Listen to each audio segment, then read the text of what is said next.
Teka, pautang ako nitong ano mo. Pabili ako pala. Utang aga-aga. Itong kwek-kwek mo. Kumuha ka lang dyan, Nena. Kamusta ka na nga pala, Nena? Okay naman ako. Katatapos ko naman dito ng bahay. Kamusta na si Rosa, pati si Emiliana? Okay naman. Okay naman na yung mag-ina ng si Emiliana, pati si Rosa. Natin ko naman ang maayos yung nakaraan. Eh, anong balita mo dun sa hilaw mong hipag, pati hilaw mong biyanan? Ay naku, wala na akong balita dun sa hilaw kong biyanan, tsaka hilaw kong hipag. Sa huling pagkakaalam ko, binugbog sila ni Emiliana sa ginawang pangapi sa kanya. Naku, deserve nila yon. Yung binigay ni Emiliana ng bubog sa kanila, deserve nila. Naturingan ka mag-anak, di malang alagaan ng maayos. Ang sarap nitong tinda mo, sarap ng sauce mo, Negra. Siyempre, ako gumawa ng sauce ko kaya masarap. Ang sauce nang nagdadala ng sarap ng pagkain ko. Si Miss Bulalakaw para din. Ha? Si Miss Bulalakaw? Hindi na naman? Magandang araw po, Aling Negra at saka Aling Nena.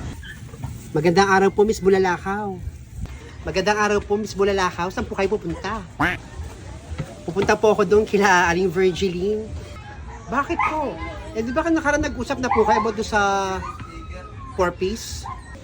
Opo, gaya na nga po ako doon eh. Hindi ko nga po pinirmahan yung 4-piece niya. Dala ko na po itong dropping form ng anak niya kasi po hindi na po nagpapapasok po talaga. Ayaw nang mag-aral. Ilang beses na ako pumunta doon sa kanila eh. Mga 5 beses na, 10 beses na. Sabi, papasok, pupunta si Aling Virgin. Hindi na po nagpupunta. Kaya ito, para na mawala na ho yung sakit ng ulo ko, papapremahin ko na po ng dropping form. Pagod na ako sa kakapunta doon sa kanila. Napansin niyo po ba siya dumaan po dito, si Aling Virgiline? Kayo na ho dumaan dito, pero hindi ko alam kung nandyan ho sa kanila. Ganun po ba? O sige po, maraming po salamat. Diyan na po kayo. O sige ho. Ingat po kayo, Miss Bulalakaw. Nakakapagod din, Negra, yung trabaho ng mga teacher, no? Taga nag-home visit pa. Para doon sa mga batang di nagpapasok. Ay, naku, Nena. Tagang mahirap ang trabaho ng mga guro. Tamang bisita pa yun sa mga bahay-bahay. Para doon sa mga batang di nagpapasok. Ewan ko ba dyan sa pangalan ni Virgin, ba't hindi nagpapasok? Nagsabi sa akin, may boyfriend lang yung batang niya. Ewan ko lang kung alam ni Virgin yun. Kaya di nagpapasok, nakatambay doon sa jowa. Naku, napaka-chismosa mo talaga. Kung totoo mang may jowa yung anak ni Virgiline, kung hindi maglalaon, mabubuntis agad yung babae niya, yung bata niya. Ito ginagawa ni Virgiline, ba't di niya malang masupil yung ugaya ng anak niya? Diyan lang naman siya sa bahay. Mga kabataan na yun, parang mga hindi nag-iisip ng kanilang mga kapalaran sa dati na panahon. Kawawa mga guro, punta lang po sa mga bahay. Ayun, may dala ng dropping form si Miss Bulalakaw. Nag-drop na. Pa namang ilang buwan ang dinapasok yata, 2 buwan, 3 linggo, 1 buwan, gano'n. Di ba na nagang kabataan yun? Mamaya ako babayaran na ha, Negra. Wala ako ng pera doon. O sige na. Bayaran mo ako at ikaw ang benamano niyan. Saka na muna. Taga sinena. Salamat siya, kaibigan ko siya. Kung hindi, mag-irita naman ako sa kanya aga-aga eh. Bibisit yung palinta. Item yan eh. Item good. Item yan. Item good. Si Miss Bulalakaw nun. Magandang araw po, Miss Bulalakaw. Ay, kayo po pala, Aling Alicia Bu. Pumunta po kasi ako doon kay Aling Virgiline. Nandiyan po kaya siya? Napansin mo? Ayaw po, napansin ko po. Kakapasok sa bahay nila. Nandun si Virgiline. Labas nga muna. Ay, nandiyan po. Sige po, punta lang po ako dito. Salamat po. Si Miss Bulalakaw yun ah. Kausap ni Alicia.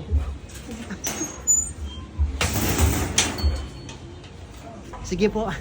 Ingat po. TikTok lang po kayo. Aling Virgiline, tao po. Aling Virgiline. Aling Virgiline, alam ko ho, nandyan ho kayo, wag ho kayo magtago. Mag-usap po tayo para sa performance ng anak ninyo.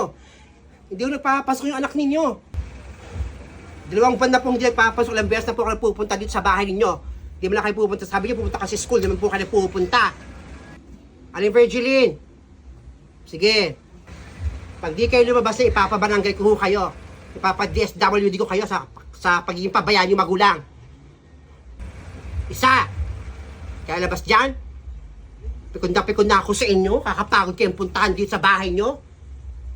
Hindi lang ho anak ninyo estudyante namin. Marami kaming estudyante. Bata nyo kasi hindi pumapasok. Bis na bata nyo. Nasa lansangan na naman. Ayaw kasi pumasok ng bata nyo. Nawala kami sa 4-piece. Bis na bata nyo.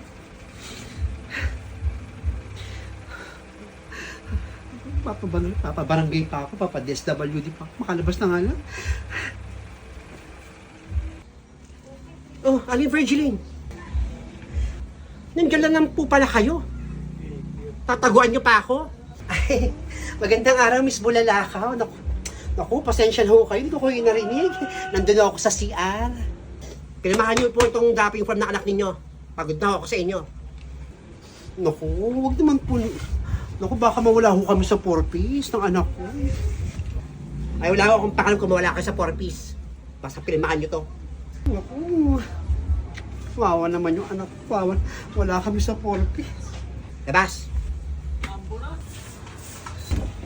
Tataguan nyo pa ho ako, Aling Virgiline.